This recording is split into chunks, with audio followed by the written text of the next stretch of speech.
창조적인 미래를 만드는 지식 강연 상상하라 이매진. 네, 반갑습니다. 김현욱입니다. 네, 안녕하세요. 이정범입니다. 네, 마션이라는 영화 봤어요? 저는 원작 소설을 봤어요. 아, 그래요? 네. 감동이 더 있나요?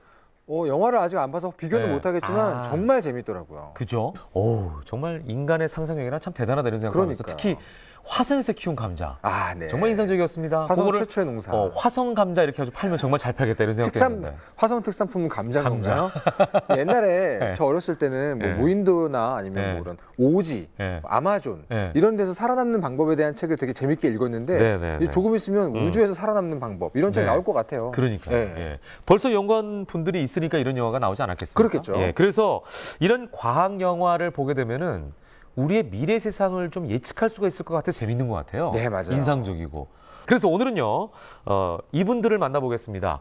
미래를 예측해 주실 분들이에요. 네, 이제 예언자시네요. 예. 자, 두 분을 박수로 모시겠습니다. 어서 오십시오. 네, 어서 오십시오. 네, 앉으세요.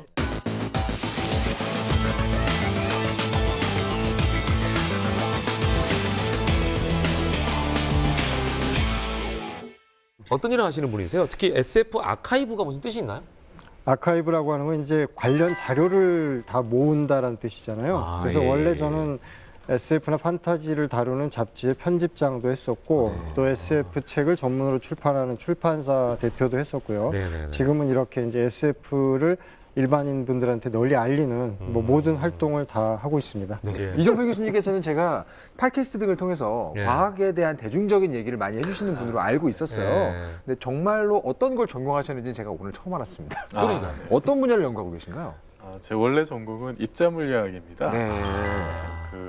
이 세상을 구성하는 가장 작은 단위, 네. 그 소립자라고 하죠. 네. 뭐 전자, 쿼크 이제 이런 것들의 성질을 연구하고요. 최근에 이제 연구하고 있는 게 그 2012년에 유럽 입자 가속기에서 그 네. 신의 입자라고 불리는 힉스 입자가 네, 네, 발견이 네. 됐었는데 그 입자가 정말로 과학자들이 예상했던 바로 그 힉스 입자냐, 네. 아니면은 뭔가 좀 다른 좀 확장된 어떤 이론의 어떤 뭐 새로운 어떤 입자냐 이제 이런 성질들 지금 연구하고 있습니다. 어쨌거나 두 분의 얘기를 듣고 보니까 두 분은 같은 분야인 듯 같은 분야인 것 같지 않은 닮은 듯 비슷한 또는 약간은 차별화된 뭐 이런 분들인 것 같은데 네네. 오늘 이 두 분이 함께 공통적으로 얘기할 주제가 궁금합니다.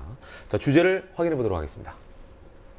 바로 SF 영화와 시간 여행입니다. 시간 이게 오늘의 주제인데 시간 사실 여행 이게 얘기 시간 항상 여행은 나오죠. 워낙 SF 영화의 주제로 많이 등장을 했어요. 그렇죠. 그죠? 요즘에도 과거로 가고 싶어 하거나 미래로 미리 가고 싶어 하는 뭐 이런 소재들이 많이 있는데 두 분은 시간 여행에 대한 로망이 있으세요? 혹시 과거로 돌아가고 싶으세요? 당연히 있는데 저는 사실 과거보다는 미래로. 가고 싶어요. 예. 왜요? 지금 우리 21세기로 이제 접어든 지 벌써 15년이 됐는데 네네. 21세기 말 뭐 또는 22세기, 23세기 또는 더 먼 미래에는 네네. 우리 인간들의 모습이 어떨까?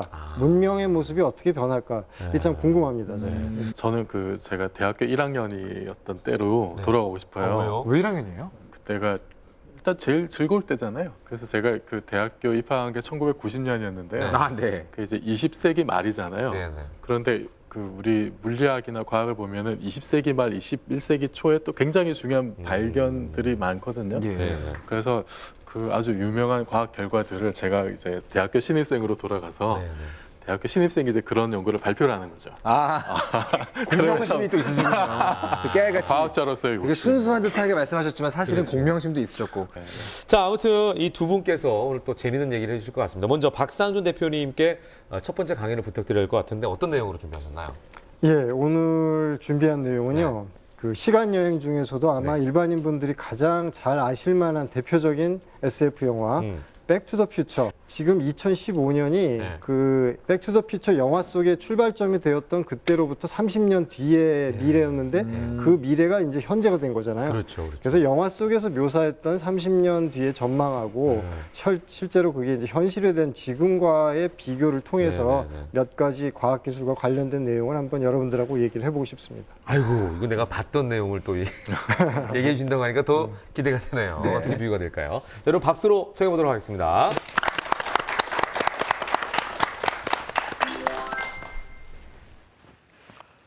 예, 그 백투더퓨처 아마 보신 분들도 많이 계실 텐데요. 1, 2, 3, 3부작으로 발표가 됐었죠. 그 중에 이제 2회 영화가 그러니까 30년 뒤의 미래인 2015년을 배경으로 다루고 있어요.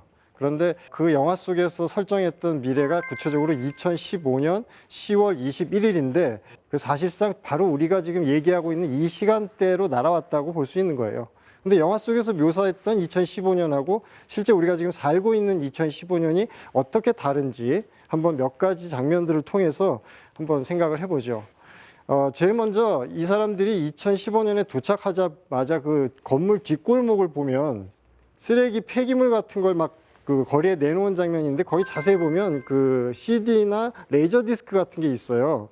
근데 아마 요즘 고등학생, 중학생 또는 그 이하 학생들 정도만 돼도 레이저 디스크가 뭔지 아마 잘 모르시는 분이 있을 것 같아요. 그러니까 실제로 2015년이 되고 보니까 우리가 생각했던 것보다도 훨씬 빨리 레이저 디스크라고 하는 것은 이미 과거의 유물이 돼버린 거예요. 우리는 이미 레이저 디스크를 저렇게 영화 속에서처럼 많이 쓰지도 않을 뿐더러 이미 갖고 있던 사람들도 저걸 아마 처분한 지 오래일 겁니다. 요즘은 오히려 그 컴퓨터용 이런저런 소프트웨어들이 담겨 있는 CD를 더 많이 또 요즘 많이 또 버리고 있죠. 이 정도까지 컴퓨터 저장 장치가 또 급변을 해 오리라는 거를 저 백투더퓨처 2 영화를 만들 당시만 해도 미처 짐작을 못했던 거죠. 그런가 하면은 또 이 영화에서 재미있는 장면 중에 하나가 이 조그맣게 압축 건조된 것 같은 피자를 어떤 기계 안에 집어넣으니까 금방 이게 이제 우리가 먹는 커다란 사이즈로 뻥튀기가 된 이렇게 커진 피자를 꺼내서 먹는 이런 장면이 또 나오는데 아마도 저 영화 속에서 묘사한 저 즉석 그 팽창식품이라고나 할까요? 그런 것들은 그 시대에서 예상을 했던 미래의 어떤 그 패스트푸드, 약간은 좀 경제적으로 어려운 빈곤층이 먹는 그런 패스트푸드를 묘사한 것이 아닐까. 그러니까 과학기술의 편의성만 가지고 사람들의 어떤 느낌이라든가 즐거움, 미각 이런 걸 다 커버할 수는 없지 않을까. 저는 또 그런 생각이 들었어요. 그 다음에 또 유명한 장면 중에 하나가 주인공이 길거리를 걸어가는데 커다란 상어 같은 이제 3차원 입체 영상이 덤비는 모습이 있었죠. 이게 사실은 이제 영화의 예고편으로 한 건데 저런 장면은 지금도 사실 아직 현실화가 되지는 않았습니다. 그래서 이런 3차원 입체 영상, 뭐 홀로그램이라고 하는 것들은 우리 생각보다는 아직까지 좀 과학기술적으로 좀 더 개발될 여지가 많다고 하는 이런 것도 또 우리가 볼 수가 있었고, 그 다음에 공중에 떠다니는 이 호버보드, 이것도 지금 사실 호버보드가 실제로 나오긴 했는데 그것은 바닥이 이제 그 철판으로 되어 있는 아주 제한된 환경에서만 가능해요. 영화 속에서처럼 물 위라든가 또는 뭐 땅이라든가 이런 곳을 마음대로 날아다니면서 탈 수 있는 그런 호버보드는 아직 나오지가 않았죠. 예. 또 자동 맞춤되는 옷이 있었죠. 저 주인공이 이제 미래로 가서 옷을 입으니까 소매가 이렇게 길게 늘어졌는데 무슨 버튼을 하나를 누르면 저절로 소매 길이가 딱 맞춰지고, 그다음에 물속에 들어가서 이게 홀랑 젖었었는데 또 다른 버튼을 하나 누르니까 속에서 자동으로 바로 바람이 나와가지고 옷을 금방 말려주는 이런 자동 건조 의복 이런 그림이 나왔었는데 이것도 아직까지는 실현이 되지는 않았어요. 이거는 이제 과학 기술적으로 어려워서 실현이 안 되었다기보다는 이런 장비들을 다 옷 안에 집어넣으면 너무 무겁겠죠. 축 처지고, 그리고 아마 뭐 어떤 에너지원도 필요할 테고, 그래서 아마 이런 게 기술적으로는 가능해도 사람들이 쉽게 입을 수 있는 어떤 편의성이라는 점에서는 아직까지 실용화하지 않은 이유가 다 있을 거라는 생각을 듭니다. 마찬가지로 하늘을 날아다니는 자동차도 이 영화에서도 대표적인 설정 중에 하나였는데 평소에는 이렇게 도로 위를 주행하다가 바퀴로 이게 또 어떨 때는 날개와 프로펠러 같은 것이 나와가지고 하늘을 날아다니는 자동차는 이 영화가 만들어지던 30년 전에도 사실은 있었어요. 그럼 왜 지금까지도 이게 실용화가 되지 않았느냐?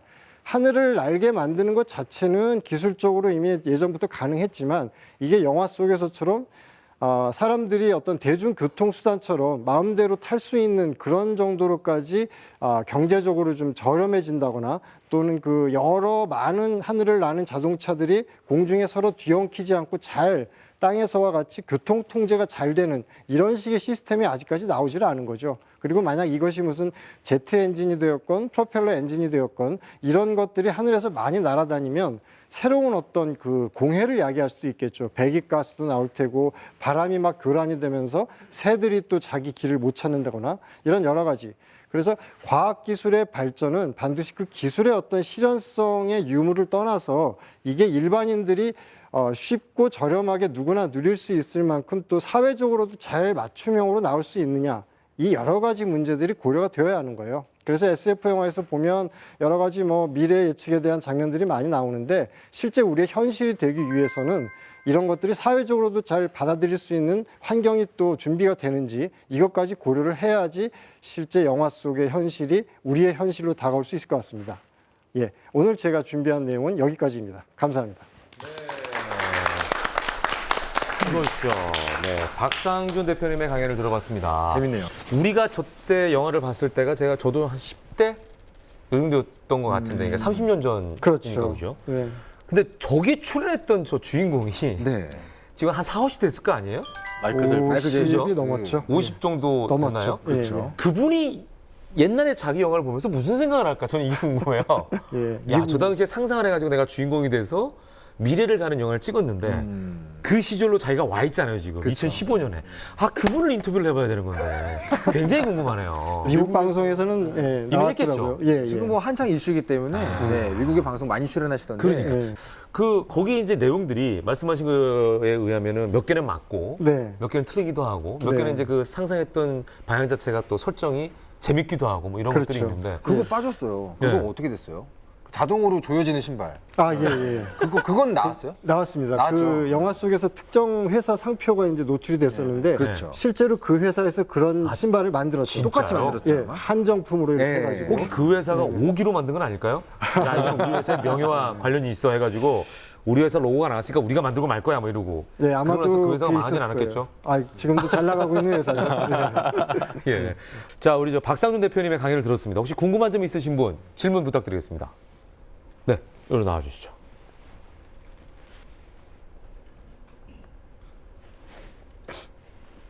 자, 본인 소개 좀 부탁드릴게요. 네, 공상과학 영화나 소설을 좋아하는 김봉준이라고 합니다. 김봉준 씨. 네, 예. SF 영화를 굉장히 좋아하시는군요. 네. 오, 최근에 뭐 재밌게 보셨어요?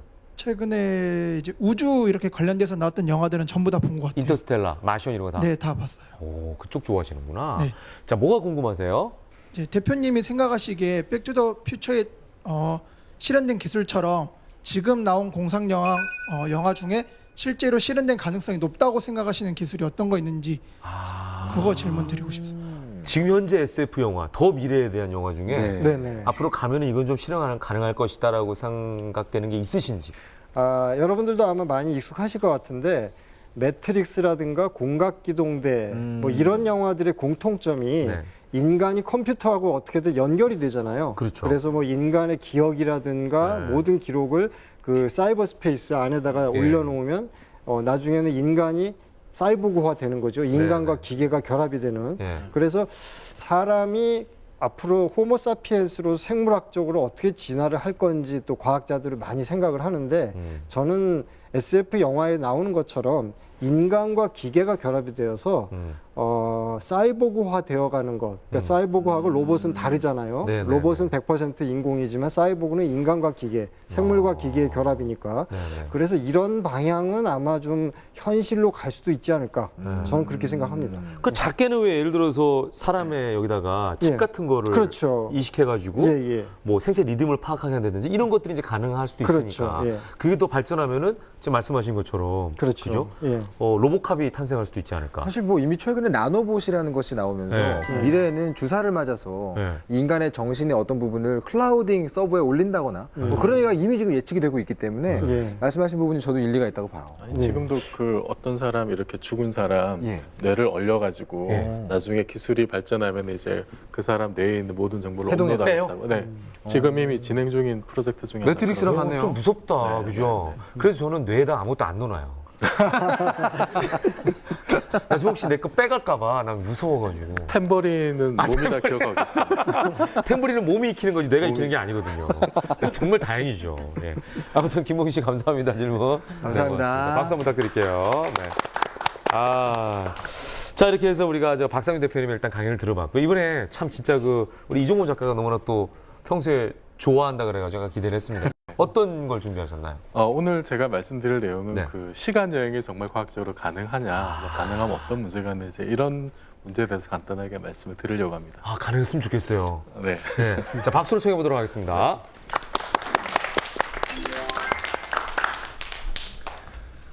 우리가 시간과 공간에 대해서 아주 획기적으로 인식을 바꾸게 된 계기가 언제냐면은 아인슈타인이 상대성 이론을 들고 나왔을 때입니다.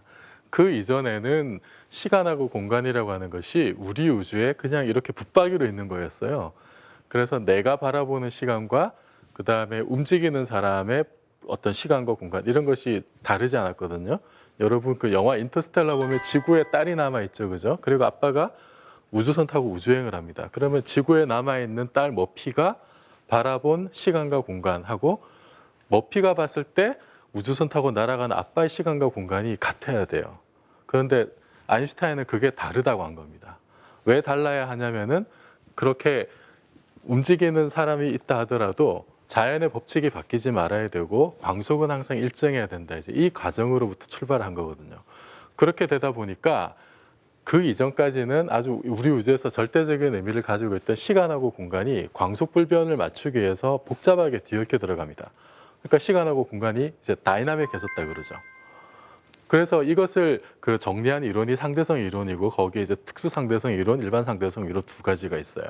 일반 상대성 이론은 이제 그 움직이는 사람의 속도가 변할 수 있을 때, 뭐 가속도가 있을 때의 상황까지 다룬 건데 그게 결국은 이제 중력 이론입니다, 사실은.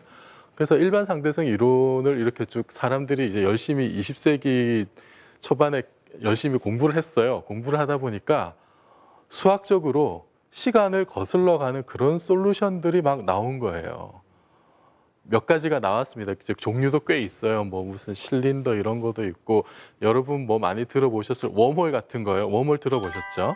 그것도 뭐 어떻게 보면은 정말 시간을 거슬러 가는 이제 그런 수학적인 솔루션으로 나온 겁니다. 일반 상대성 이론에서는 그런 시간 여행이 가능한 그런 수학적인 수학적인 풀이가 꽤 있어요. 그러면은 이게 수학적으로 가능한 것이 과연 우리 우주에서도 우리 현실에서도 가능하냐? 이거는 좀 별개의 문제죠. 여기에서 이제 과학자들이 뭐 크게 이제 의견이 두 가지로 갈리는데 첫 번째는 가는 게 가능하다 정말로 가능한데 단 과학자들이 이제 가장 그 염려를 하는 게 뭐냐면 인과율의 문제예요. 원인과 결과가 뒤집어지면 안 된다는 거죠. 요거는 깨고 싶지 않아요. 근데 우리가 과거로 가면은 그 흔히 하는 얘기가 있죠. 과거로 가서 우리 조상을 죽이면 나는 어떻게 되냐. 이걸 이제 할아버지 패러독스라고 하는데, 그러니까 기존에 그 잘 정립되어 있는 역사를 우리가 바꿀 수 있느냐. 여기에 대해서 이제 시간 여행이 가능하다고 주장하는 사람들은 시간 여행 하더라도 그렇게 잘 확립된 역사를 바꾸지는 못할 거다. 그래서 우리의 그 자유 의지가 많이 제한을 받을 거다. 그래서 시간 여행은 가능하지만 역사를 바꾸지 못하는 식으로 이제 이런 의견이 하나 있고요. 또 다른 하나는 이제 스티븐 호킹 같은 경우에는 어떤 식으로 얘기하냐면은 아예 그런 수학적인 솔루션 자체가 현실적으로 구현이 안 될 거다라고 얘기를 해요. 그건 아직까지 우리가 그 자연에 대해서 이해하지 못하는 몇 가지 원리, 뭐 이제 특히 호킹은 양자역학을 지목을 했는데 양자역학의 어떤 근본 원리가 일반 상대성 이론에서 나오는 그런 시간 역행 솔루션을 제한을 할 것이다. 라고 해서 그러면은 뭐 수학적으로는 이게 뭐 아주 좋은 솔루션이지만 현실에서는 좀 실현이 불가능한. 그래서 과학자들이 일단 그게 그렇게 크게 두 가지의 어떤 가능성을 보고 있는데 물론 이제 인과율을 위배하는 어떤 그런 과정에 대해서도 사람들이 좀 생각은 하고 있습니다만 그래도 여전히 이제 과학하는 사람들은 인과율을 놓치고 싶어 하진 않아요. 그래서 저도 개인적으로는 인과율을 위배하지 않는 선에서 과거로 가는 어떤 그런 솔루션이 정말로 현실이 됐으면 좋겠다. 그런 개인적인 바람을 가지고 있습니다. 네, 오늘 제가 준비한 강의 여기서 마치도록 하겠습니다. 자, 강의를 들어봤습니다. 그럼 결론적으로 이종필 교수님도 모르시는 거네요. 저만 모르는 게 아니고, 예. 그러니까 바람은 있으신데 그게 네. 가능한 장관이라는 현재로서는 단정질 수는 없네요. 네, 단정지을 수는 없죠. 이게 수학적으로는 이제 네. 풀어보면은 뭐 과거로 가는 게 가능한데 네네. 그 수학적인 솔루션이 있다고 해서 뭐 예를 들어서 우리가 2차 방정식을 풀면 예. 그러면 뭐 사과를 몇 개 나눠 먹었다. 네네. 이런 데 대해서 2차 방정식 풀면은 뭐 하나는 플러스 5가 나오고 하나는 마이너스 1이 나오고 이런 경우 있잖아요. 네. 그럼 마이너스 1이 나오는 경우는 사과가 마이너스가 될 수 없는 없잖아요. 것보다도 마이너스 될 수 없으니까. 더 네. 전으로 가는 네. 거니까. 그러니까 그거는 의미가 없다고 폐기하잖아요. 아. 이제 그런 식의 수학적 솔루션일 수 다르다. 있다는 거죠. 네. 아, 그, 그러네요. 그 교수님 그런 거 있잖아요. 인과율을 유배하지 않기 위한 이론 중에 그런 것도 있지 않습니까? 과거로 돌아갈 때마다 네. 새로운 우주가 나와서 네, 네, 평행 네. 네, 우주나 네, 네. 다중 우주 이론도 있잖아요. 네, 네, 네. 그런 것들도 그러면은 그런 걸 주장하는 과학자들은 가능하다라고 네. 말을 하는 쪽인 거군요. 네, 네. 그거는 이제 큰 카테고리에서 보면은 그 뭐 가능한 거죠, 과거로. 네, 네, 그런데 그거는 이제 양자역학에서 이제 얘기하는 이제 다세계 해석이라고 하는 게 있어요. 네, 네. 우리가 뭐 선택을 할 때마다 새로운 가지치기를 여러 개 해가지고 네, 네. 우주가 여러 갈래로 존재하고 우리가 사는 우주 말고 여러 개 평행한 우주, 우리하고 비슷한 네, 네. 이런 게 있는데 우리가 과거로 간다는 게 우리 우주의 줄기를 따라 과거로 가는 게 아니라 우리 옆에 있는 우주의 과거로 완전히 가는 다른 세상으로 점프를 하는 가버리는 거네요. 네, 점프를 하는 거죠. 네. 그러면은 그 각각의 우주의 히스토리는 이제 자기 나름의 인과율을 따라서 발전하는데 그렇군요. 다른 가지로 옮겨 타면은 뭐 인과율 문제가 안 되니까요. 하지만 그 우주에서는 갑자기 내가 두 명이 되겠네요. 그럴 수 있죠. 그럴 수도 아, 있네요. 이해했습니다. 네. 하셨군요. 알겠습니다. 자, 혹시 이종필 교수님의 강연에 대해서 궁금증 있으신 분 손들어서 표시해 주시기 바랍니다. 네. 나와주시죠.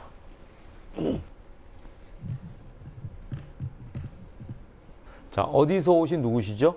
저는 경기도 안양에서 온 정우미고요. 네. 저도 요즘 취업 준비를 하면서 네네. 과거로 돌아가고 싶다는 생각을 많이 해요. 네. 예. 교수님처럼 신입생 때로 돌아가고 싶다 이런 생각을 많이 하는데 아, 차라리 미래로 가시면은 아, 취직했을 때로 가면 되잖아요. 그냥 과거로 가봤는데 돌아가서 안 돼 있으면 어떡해요? 네. 아우, 저 솔직한 심정을 말씀해 주셨네요. 취준생의 비애입니다, 비애. 예. 제가 궁금한 건 시간 여행이 가능해져서 과거로 돌아가서 제가 과거의 나를 만나게 되거나 네. 미래로 가서 미래의 나를 마주치게 되면 문제가 있진 않을까요? 아. 그 이제 과거로 네. 가서 과거의 상황에 대해서 내가 이제 개입을 해서 그것이 그 우리가 살아온 역사들을 쭉 있는 거잖아요. 그 역사를 바꾸게 되는 행위를 못하게 하지 않을까라는 게 이제 다수의 의견이에요. 네. 물론 이제 인과율 깨도 좋다라고 네. 좀 급진적으로 주장하시는 분들은 뭐 그게 무슨 상관이냐 네. 이렇게 생각도 하고. 근데 인과율은 네.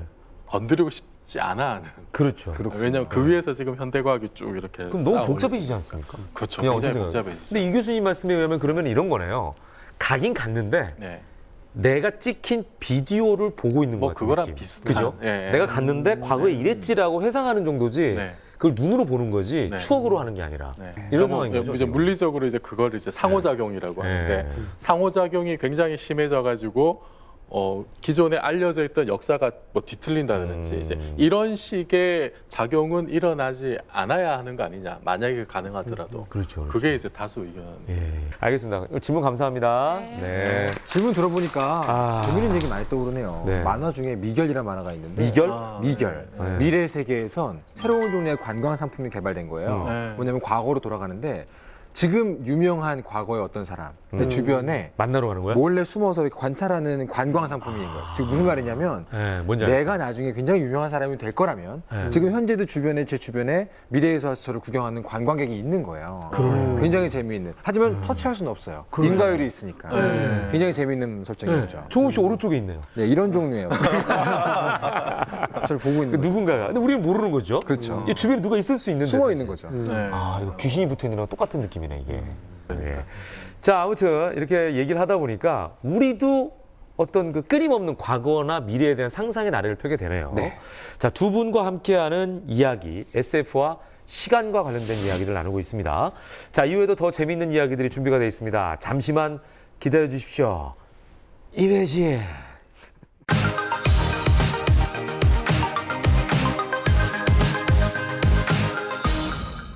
심장은 한시도 쉬지 않고 뛰고 있습니다. 그래서 산소를 머금은 혈액을 우리 온몸에 전달을 해주고 있죠.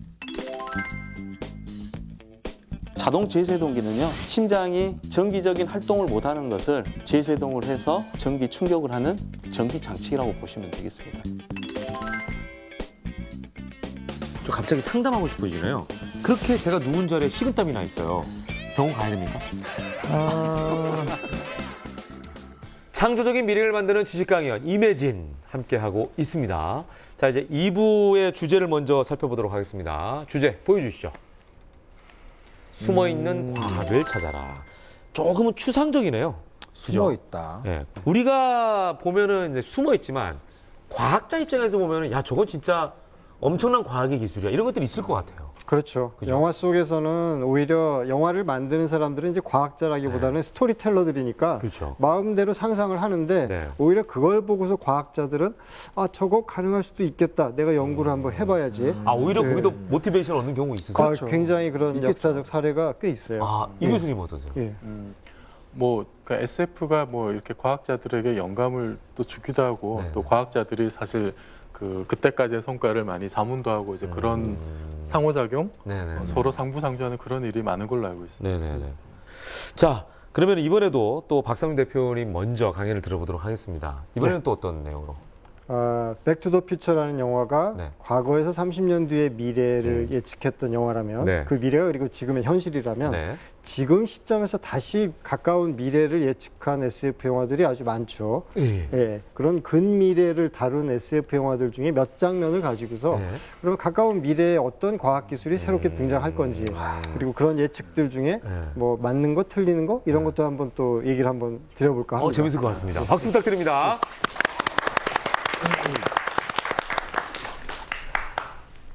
지금이 2015년이잖아요. 근데 SF 영화 좋아하시는 분들 중에서는 아마 2015년 그 즈음을 배경으로 채택했던 그런 SF 영화들이 있었는데 하고 기억하시는 분들이 꽤 있을 것 같아요. 그래서 그런 영화 중에 몇 개를 한번 같이 보면서 말씀을 드려보죠. 우리가 SF에서 가장 흔하게 접할 수 있는 설정 중에 하나가 물론 오늘 얘기하는 이제 시간 여행도 있고 또 그래비티나 이런 우주를 배경으로 한 영화들도 있지만 또 가장 친숙한 것 중에 하나가 바로 로봇이죠. 로봇, 뭐 안드로이드 또는 뭐 사이보그 이런 얘기를 하는데 바이센테니얼 맨이라는 영화 아마 기억하시는 분들 아직도 많이 계실 것 같아요. 1999년에 나왔으니까 벌써 이 영화 나온 지도 10몇 년이 흘렀는데 이 영화에 보면 가정용 집사 로봇이 등장을 해요. 그래서 사람하고 똑같이 말도 척척 잘 알아듣고 자기가 알아서 능동적으로 그 주어진 명령만 그대로 따르는 게 아니라 자기가 알아서 막 관리도 하고 마치 그 사람은 아니지만 한 가족처럼 등장을 해요. 근데 이 영화에서 이러한 가정용 집사 로봇이 등장하는 게 2005년이에요. 지금 시점에서 따져도 벌써 10년 전에 이런 로봇이 나왔어야 되는 거죠. 근데 사실은 아직 이런 로봇은 나오지가 않았죠. 물론 이제 아주 제한된 기능을 가진 로봇이 이제 등장을 했지만 사실 바이센테니얼 맨에 나오는 로봇은 아주 뛰어난 인공지능을 가진 로봇이 등장을 해야 되는 거죠. 그래서 아직 이런 과학기술은 아직까지 실현되지 않은 게 우리한테는 조금 아쉬운 점이죠. 예. 자, 그 다음에 또 97년도에는 가타카라는 영화가 나왔어요. 이 영화에는 그 맞춤형 아기가 등장을 합니다. 병원에서 처음에 엄마 몸에서 나온 신생 아기의 그 혈액을 채취해가지고 그 즉시 그 아이의 유전자 분석을 해서 이 아이가 어떠한 병에 걸릴 확률이 몇 퍼센트, 몇 퍼센트, 몇 퍼센트다. 그래서 이 아이의 평균 기대 수명은 몇 살 정도다라는 게 아이가 태어나자마자 금방 딱 통계적으로 나오는 거예요. 그래서 그 다음부터는 아예 나쁜 병이 발병할 가능성이 높은 유전자들을 처음부터 배제하고 아주 건강한 유전자들만 가진 아기를 인공수정으로 태어나게 하는 그런 가까운 미래가 등장하는데 이런 기술도 사실은 그다지 멀지 않은 미래에 실현될 가능성이 되게 높아요. 이것은 오히려 사회적으로 이런 것을 허용을 할 건지 말 건지 요즘 우리가 줄기세포와 관련된 여러 가지 사회적인 금기 뭐 이런 얘기를 하듯이 그것 때문에 사회적으로 이게 실현될지 안 될지 아마 더 중요한 문제가 될 거예요. 과학기술적으로는 그렇게 크게 힘들지 않은 단계까지 왔다는 거죠. 그런가 하면은 또 마이너리티 리포트라는 영화 톰 크루즈가 주연한 이 영화도 많이들 보셨을 텐데 여기에 보면은 우리가 마치 가정용 비디오를 보듯이 3차원 입체 영상을 과거에 기록한 영상으로 보는 그런 장면이 나옵니다. 그리고 또 한 가지 이 영화에서 재미있었던 장면은 길거리를 막 걸어가는데 상점에 있는 어떤 그 감지 장치가 지나가는 사람의 눈동자를 홍채를 인식을 해서 이 사람이 어디 사는 아무개 누구다라는 걸 딱 알아내고 그 사람한테만 맞춤형으로 광고를 해주는 그런 장면이 또 등장합니다. 상업 광고가 굉장히 좀 넓은 폭으로 허용이 될 경우에는 이런 상황도 우리의 현실이 될 수도 있는 건데 이것 역시도 기술적으로는 이미 지금도 충분히 가능한 시대가 되었지만 사회적으로 이거를 허용을 할 건지 말 건지 이걸 가지고서 우리가 합의를 해야 되는 그런 문제들이 남아있는 그런 얘기인 거죠. 그 다음에 또 중요한 게 가상현실을 우리가 체험하는 게 최근에 이제 마치 두꺼운 안경처럼 머리에 쓰면 그 안에서 그 컴퓨터 그래픽으로 처리가 된 가상현실들을 체험할 수 있는 이런 기계들이 지금 나와 있는데 SF 영화 속에서는 이걸 눈을 통해서 보는 게 아니라 우리의 두뇌하고 직접 연결이 되는 그런 이제 그 HMD라고 이제 용어로 표현을 해요. 헤드 마운티드 디스플레이라고 하는데 이런 장비들이 나오는 SF 영화들이 벌써 수십 년 전부터 영화에서는 등장을 했어요. 그래서 이런 컴퓨터와 인간이 서로 연결, 상호작용하는 HCI, 휴먼 컴퓨터 인터페이스 장치들이 SF 영화에서 굉장히 많이 나왔는데 이런 것들도 가까운 미래에 아마도 실현이 되지 않겠는가. 인간과 컴퓨터가 인간의 그 두뇌 세포하고 직접적으로 연결할 수 있는, 그러니까 신경 생리학과 전자공학이 서로 결합이 되면 가능한 일이겠죠. 이런 것들이 아마 가까운 미래에는 또 가능해지지 않겠는가. 이렇게 전망들을 하고 있죠.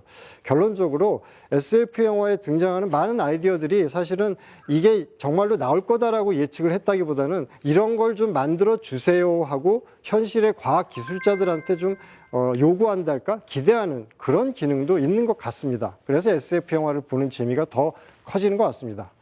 네, 오늘 제가 여러분들한테 또 준비한 내용은 여기까지입니다. 감사합니다.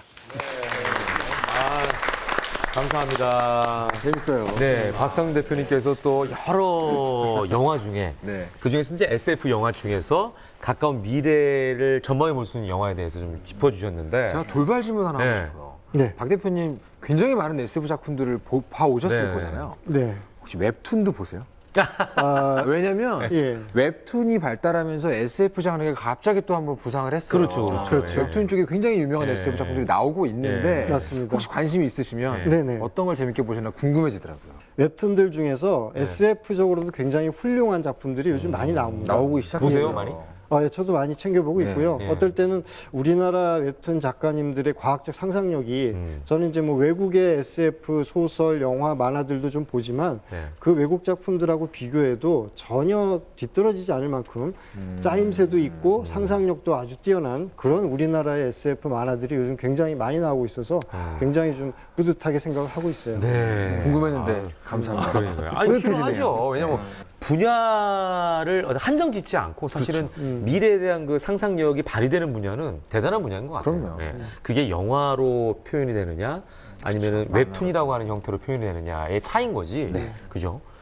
그 어떤 원천 소스는 비슷한 게 아닌가 싶어요. 그렇죠. 근데 지금 박상훈 대표님께서 아까 강연하실 동안 저는 무슨 생각을 했냐면 네. 똑같은 비슷한 생각을 했어요. 아까 일부에서 강연할 때랑 똑같은. 예. 탐 크루즈는 저 마이너리티 리포터를 찍은 다음에 2054년이 되면은 100세 시대니까 한 90 정도 됐겠구만. 무슨 그렇죠. 생각이 드는 거예요. 네. 야, 그때 가면은 저 사람은 자기가 찍었던 그 시대에 대한 거를 어떻게 돌아볼까 이런 생각을 했어요. 뭐 미션 임파서블 50 정도 찍고 있지 않나요? 미션 임파서블 50탄. 그러니까 예. 그리고 어쩌면 이제 의료 기술도 발달해서 예. 나이는 100세에 가깝더라도 몸은 또 그렇게 안 먹는 그런 상황이 될 수도 있죠. 그렇네요. 네, 여전히 영화를 찍고 있을 수도. 예. 더 혹시 젊어져서. 그런 기술도 나오지 않을까요? 벤자민 버튼의 시간처럼 갈수록 어느 순간에 늙었다가 다시 또 젊어지면서 이렇게 네. 애기 상태로 돌아가가지고 다시 행복하게 마무리하는. 그리고 요새는 그 이제 유전자 그 꼴에 텔로미어 네. 라고 해서 그 이제 노화의 원인이 되는 예, 맞아요, 그거를 맞아요. 이렇게 뭐 줄어들지 않게 해가지고 예. 젊음을 유지한다든지 아니면 거꾸로 뭐좀 젊어지게 다시 하는 가게. 뭐 이론이 그런 나오고. 연구도 지금 하고 있으니까요. 저는 개인적으로 이런 질문 또 드릴게요. 개인적으로 보신 작품 중에 네. 뭐 여러 가지를 보셨으니까 네네. 가장 SF 영화 중에 참 이거는 현실과 너무 비슷하다 해가지고 기억에 남는 작품이 있었어요? 아, 현실과 너무 그러니까 비슷하다고 현실로 이게 나타날 가능성이 가장 높다라는 어떤 생각 때문에 아, 너무나 재미있던 작품. 너무나 현실 가능성이 높을 네. 것 같아서 네. 재미있는 정도를 떠나서 사실은 좀 섬찟했던 아, 그게 뭐예요? 그런 영화가 있었는데 아까 사실은 제가 잠깐 말씀드렸던 그 가타카라는 영화예요. 아, 예, 그 나왔던. 예. 네. 그래서 내가 만약에 정말 부모가 된 입장에서라도 아이가 태어날 때부터 선천적으로 좀 허약한 유전자를 가지고 태어날 수밖에 없는데 이거를 어떻게 유전자로 맞춤형을 해가지고 네. 좋은 건강한 유전자만 가지고 태어날 수 있게 해줄 수 있다면 그런 생각을 하셨군요. 솔직히 저는 하진 않았는데 저는 이제 이미 이제 아이가 네. 뭐 어느 정도 자랐기 때문에 네. 근데 아마 가까운 미래에 그런 부모들은 정말로 심각하게 고민을 할 수 있겠다 그런 생각이 들더라고요. 지금 이미 저 중국에서 그 인간 아기에 대해서 네. 이제 그런 비슷한 네. 뭐 실험을 해서 사실 논란이 되기도 했었죠. 그러니까요. 지금은 예, 뭐 크리스퍼라고 하는 어떤 그 유전자 조작 기술 이게 네. 굉장히 그 발달을 한 상황이라 가지고 예, 예. 예전보다도 훨씬 더 쉽게 어. 이제 가능하다 그러거든요. 네. 그리고 좀 도덕적인 거하고 좀 그렇죠. 관련이 있을 맞아요. 것 같아요. 이런 윤리적인 건 이제, 부분에 있어서. 예. 저는 박 대표님 방금 말씀하신 걸 들으면서 떠올랐던 게 아일랜드였어요, 영화. 그렇죠. 아, 예. 실제로 장기에 대한 예. 부분에 있어서 그렇죠. 유전자 조작이 가능해지면 가장 먼저 상상할 수 있는 게 그런 거잖아요. 그렇죠. 저는 마찬가지로 되게 섬찟했던 네. 실현되지 않을까 싶어서 섬찟했던 영화가 아일랜드였죠. 그렇죠. 근데 그렇게 되면은 똑같은 얼굴들이 나올 수 있지 않을까 이런 생각도 들어요. 제가 제 얼굴에 만족을 못 하는데 네. 내 아들은 좀 잘생겼으면 좋겠다 그러면 그 부분을 조작하지 않겠습니까? 다들 이제 조인성 같은 사람 그 실제로 재미없을 것 같아요, SF 그러면. 소설 중에 그런 게 있어요. 그래요? 먼 미래의 인류가 네. 가장 뛰어난 남자와 가장 뛰어난 여자들만으로 계속 복제를 해가지고 아. 이런 사람들만 남은 거예요. 그런 재미없네요, 미래. 진짜. 재미없죠. 그러네요. 네. 우리 같은 사람도 있어야죠 가끔. 그렇죠. 예. 그죠? 이종필 교수님 같은 분도 계셔야죠. 네. 탬버린 치는 기술도 계속 이렇게 고정이 됐으면 자, 알겠습니다. 그러면 이번에 이종필 교수님의 또 강연을 네. 들어보도록 하겠습니다. 자, 박수 좀 부탁드릴게요.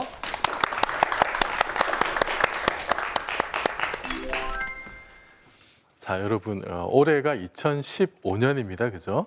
2015년이면은 그 일반 상대성 이론이 나온 지 꼭 100년이 되는 해입니다. 일반 상대성 이론은 한마디로 얘기하면은 중력 이론이에요. 현대화된 중력 이론. 그 이전의 중력 이론은 뉴턴의 만류인력의 법칙이 있었죠.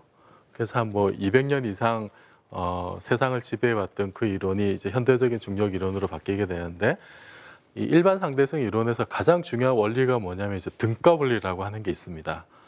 뭐 말은 좀 어렵지만 여러분이 매일매일 겪는 현상이에요. 여러분 아침에 이제 엘리베이터 타고 이렇게 집에서 나오잖아요. 그럼 엘리베이터가 갑자기 내려가면 어떻게 됩니까? 내 몸이 가벼워지죠. 그죠? 내 몸이 가벼워지는 걸 느껴지는데 그게 왜 그러냐면은 엘리베이터가 아래쪽으로 가속을 받으면은 반대 방향으로 관성력이 작용합니다.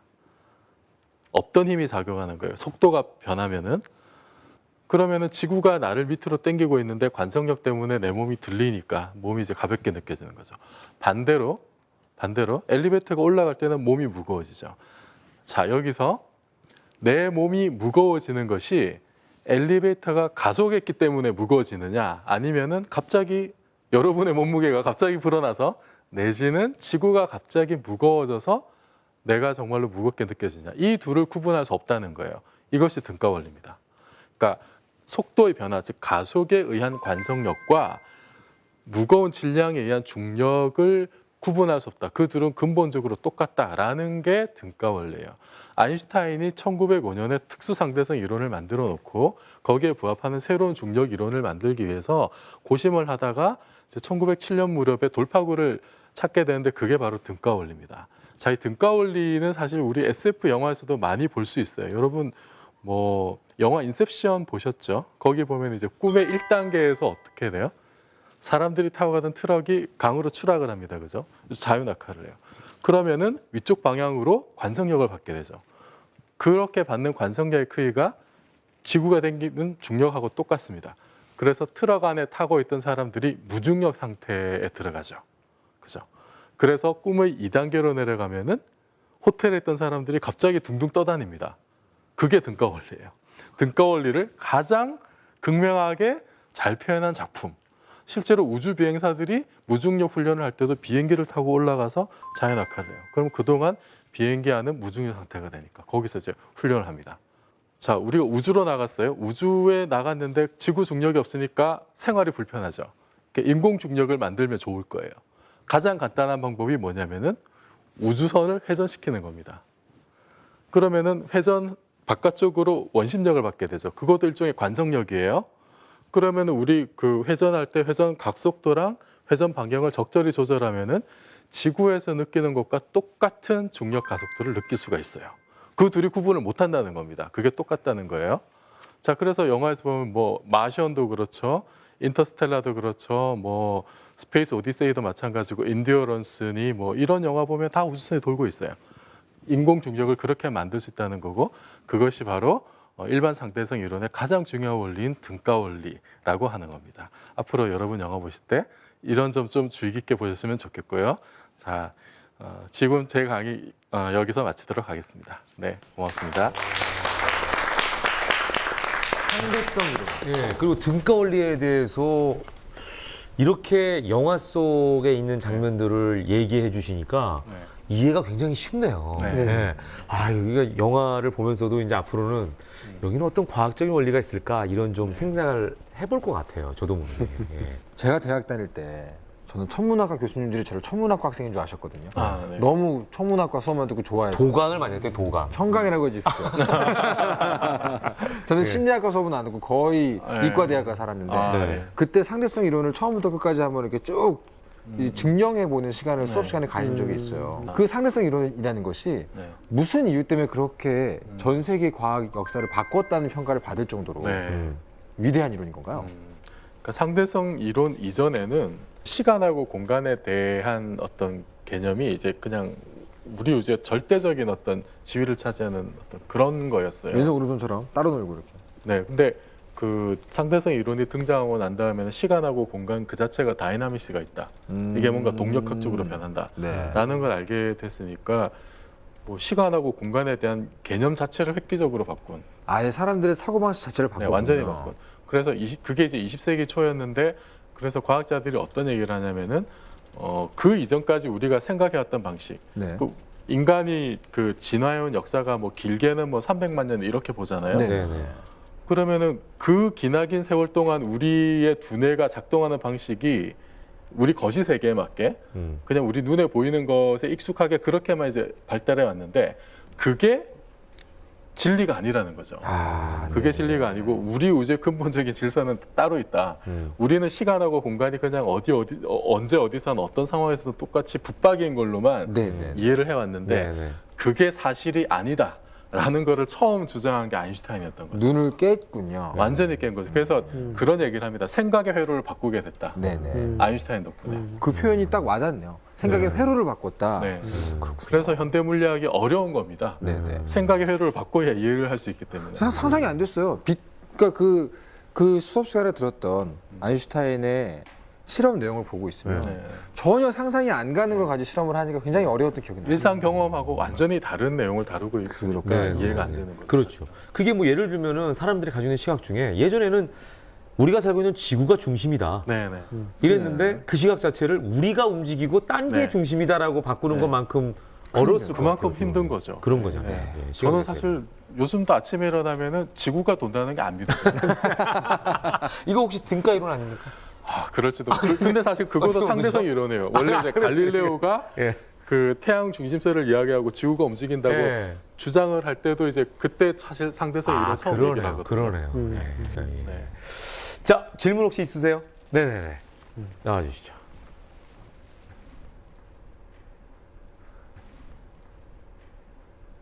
자, 본인 소개 부탁드릴게요. 네, 안녕하세요. 저 광진구의 김여진입니다. 네네네네. 자, 어떤 게 궁금하세요? 상대성 이론과 블랙홀의 관계가 어떤지 좀 궁금해서. 네. 아, 누구나 궁금해하는 바로 그 소재. 예. 네. 질문은 굉장히 간단했지만 네. 굉장히 의미심장한 네. 예, 어려운 질문이에요. 이거 한 학기짜리 아닌가요 원래? 예. 예. 아인슈타인 이전에도 네네. 이제 그런 얘기가 있었어요. 블랙홀이 한마디로 얘기하면은 중력이 아주 센 천체. 네. 중력이 너무나 세요. 중력이 세려면 어떻게 돼야 되냐면은 좁은 영역에 큰 질량이 들어가 있으면 돼요. 좁은 영역에. 그러면 표면의 중력이 아주 셉니다. 네. 너무 세서 그 천체를 탈출하려면 빛도 탈출할 수 없는. 예를 들면 어느 빨아들임이 정도입니까? 강하니까. 예를 들면 이 지구만한 거를 요 주먹만하게 만든다거나 이렇게 네. 되나요? 8mm.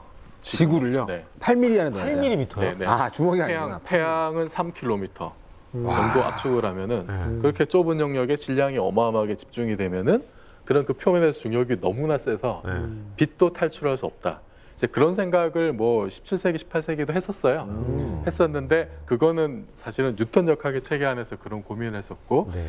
아인슈타인의 일반 상대성 이론이 나오고 나서 그러니까 일반 상대성 이론이 현대화된 중력 이론이니까 네. 그 중력 이론을 연구하다 보니까 이제 그런 천체가 만들어내는 어떤 그 중력 주변의 어떤 시공간의 모습. 그러니까 사실 일반 상대성 이론의 핵심이 뭐냐면은 중력의 본질이 시공간의 뒤틀림이다라는 거거든요.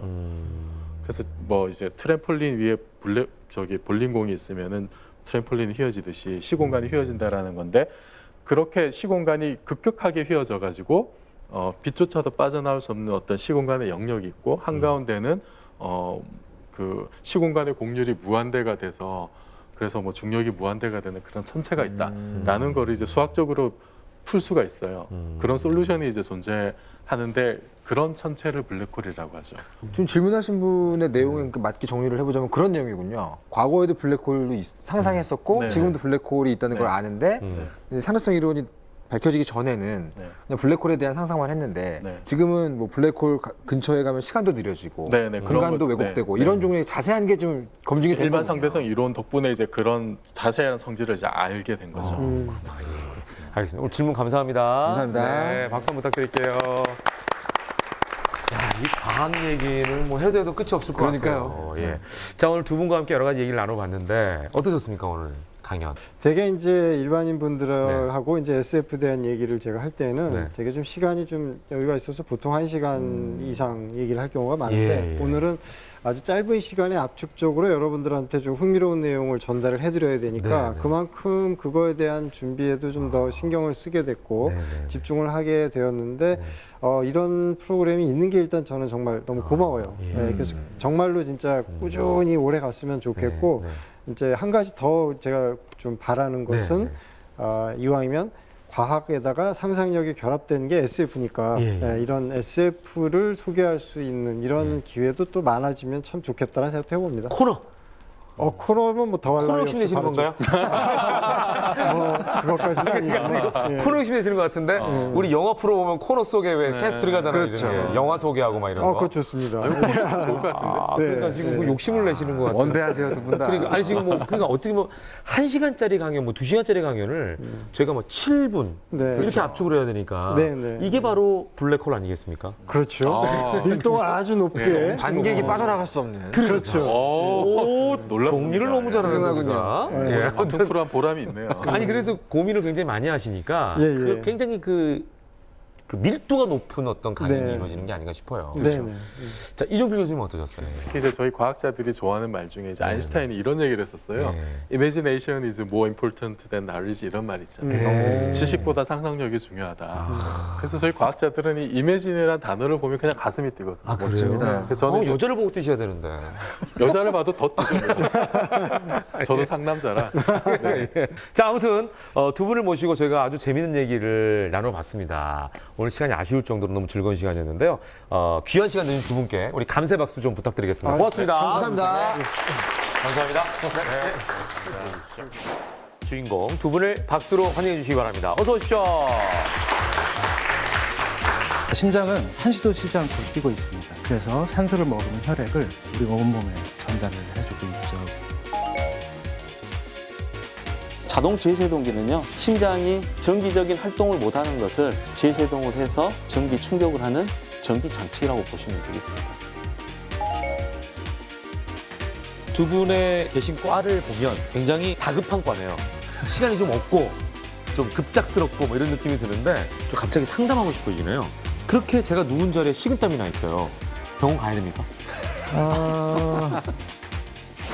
상상 안내자 이종범의 이미지. 오늘은 또 어떤 결론이 나올 수 있을까요? 네, 제가 오늘 이 대기실에 있을 때 굉장히 네. 멋있는 말을 들었어요. 신은 우리에게 네. 가능한 것만 상상하게 했다. 저는 그 말을 듣고 반대로 떠올렸거든요. 그렇다면 우리가 상상하는 건 다 가능하단 말이 아닌가. 사실 이런 SF 같은 것들이 제일 중요한 것은 아까 말씀하셨던 것처럼 지식보다는 상상력이 아닌가. 그렇다면 지금 현재 우리들도 어떠한 공상과 상상이건 자유롭고 편하게 할 수 있는 그런 분위기가 먼저 돼야 하지 않을까? 그런 생각을 해봤습니다. 앞으로 우리 SF를 좀 이름을 바꿔야 될 것 같아요. 어떻게요? 현실 가능한 과학 영화. 길긴 한데 현실로도 좋네요. 가능성이 있는 과학 영화. 네. 뭐 이런 정도로 바꿔도 되지 않을까 이런 생각을 저는 오늘 해봤습니다. 네.